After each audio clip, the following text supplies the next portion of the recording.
Sir? Lorenzo L. Mendoza Jr. Ilang taong ka na? 28 years old. Ilang taong mo na yung nararamdaman ng sakit mo? 3 years po. 3 years. Ngayon, anong sabi ng gagamot sa'yo na Pantay naman daw po yung daliri ko. Bakit hindi niya daw po matawag? hindi niya daw matawag? Ilang manggagamot ang tumawag sa'yo? Isa lang po. Anong sabi niya? Ano ba daw yung nasa loob ng katawan mo? Ano daw po si Satanas? Tsaka sino? Si Kamatayan. Yun lang. Kaya hindi niya matawag. Opo. Lalaki ba ba yun? Lalaki po. Mga kalkulado ilang taon na siya? Nasa 40. Taga saan yung manggagamot mo? Tigatabakan. Saan yung tibakan? Bataan po. Part ng Dinalupian. Part ng Delpian. Bali taga doon ka? Bataan. Opo. Taga Bataan. Saan ka sa lugar sa Bataan? Pagalanggang po. Magalanggang. Tapos pumunta ka dito sa Pampanga. Napanood mo ko sa YouTube. Opo. Titingnan ko lahat ha. Pero magdasal ka sa Diyos ha. Sige. Tagal na tagal. Sige. Tanggal. Aray! Sige. Tanggal. Aray! Sige. Ilan kayo sa loob ng katawan niya lahat? Ilan kayo sa loob ng katawan niya? Dalawa. Isang nakatira sa Santol. Tapos isang nakatira sa ano ko na may nakatira sa Santol, babae ka lalaki? Lalaki po, matandang lalaki. Sige, matanda lalaki. Anong elemento ka? Anong tawag sa lugar niyo? Tao po ako. Buhay na tao? O patay na tao? Patay na po, patay. Sige. So malangit tawang yung kaluluwa. Kalas na kalas, ubusin mo. Bilisan mo. Ito. Sabi daw ng mga naggamot sa kanya, hindi daw mahuli kasi siya matakas daw yung nasa ibang katawan niya. Ito daw ay mas, mga si Satanas daw at Diablo daw nasa loob ng katawan nito. Pero ang totoo, binutol nila kasi yung puno ng santol. Kaya naghimagsik yung mga elemento, pati yung laman lupa. Sige, kalas! Aray! Aray, aray! Huwag ka na babalik dito, ha? Opo, opo. Linisin mo. Hindi na kita sasakta. Mababang uri lang kayo. Naintindihan nyo? Hindi ko minamalit ang kapangyarihan nyo. Pero tigilan yung mga buhay na tao. Ikaw, laman lupa. Hindi pwedeng umibig ang buhay na tao rito. Naintindihan mo? Ikaw yung pinutol na puno. Pasensya ka na. Dahil siguro nakakaharang kayo sa bahay nila. Kahit sino naman. May bagyo. Naintindihan nyo? Opo, opo. Lumipat na lang kayo sa ibang bahay. At naintindihan nyo? Pwede naman kayo makisilong sa bahay nila. Naintindihan mo? Opo. Magi, kalas. Meron pa. Simula ulo. Mata. Bibig. Bilis.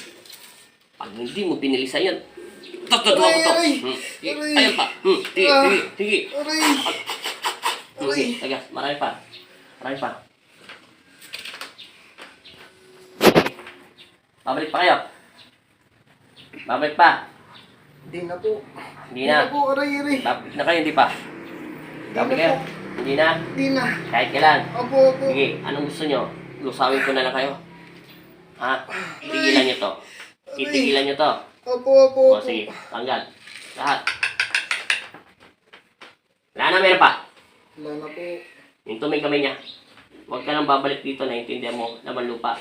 Nasa latris. Naintindihan mo. Opo.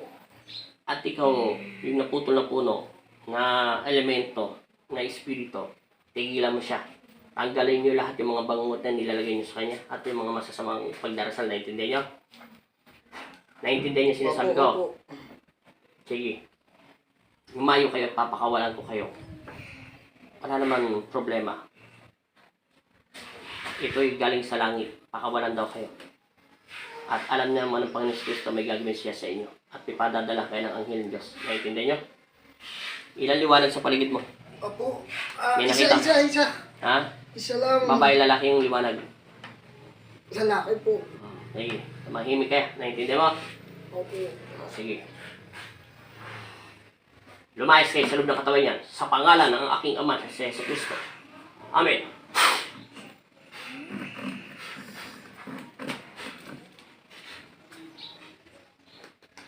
Ilan? Okay. Puno ka tubig. Di pa tayo tapos. Ito mo nang gagalaw dyan.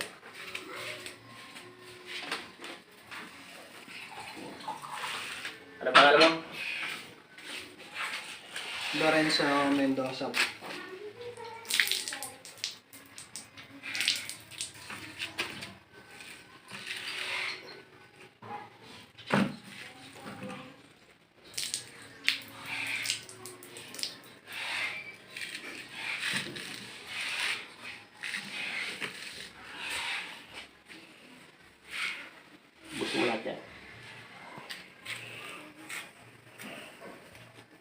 pakiramdam mo?